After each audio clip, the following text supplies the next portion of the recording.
Asia's box office queen na si Catherine Bernardo masayang nag-celebrate ng kanyang ika-28th birthday nitong Martes ng March 26, isang beach birthday celebration ang ginanap nitong Martes ng gabi sa Isla Amara Boutique Resort sa El Nido, Palawan na siyang pagmamay-ari ni Catherine Bernardo.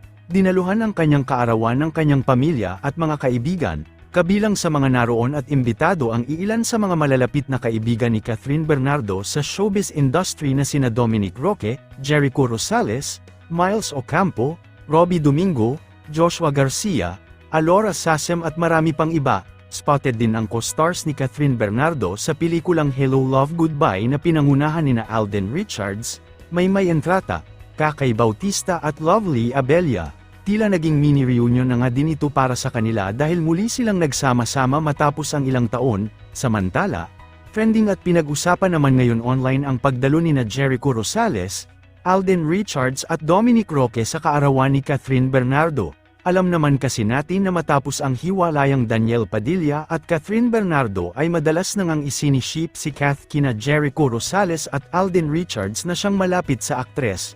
Narito ating panuurin ang iilang video ng mga kaganapan sa ika-28th birthday ni Catherine Bernardo.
Ma'am.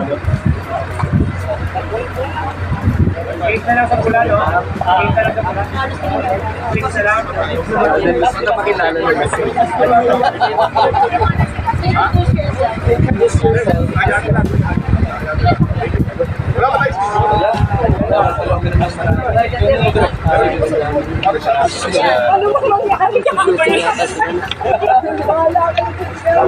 Si Maymay. Wala naman naman kay Robby, ginawa ko kanina. Sinabi ko sa akin. Hindi pinagawa sa akin siya.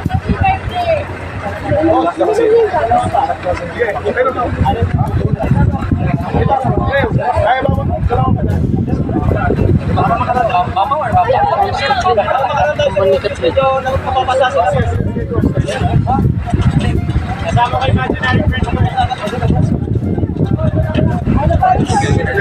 Bye-bye! Malinamdam. Umami. Bakit?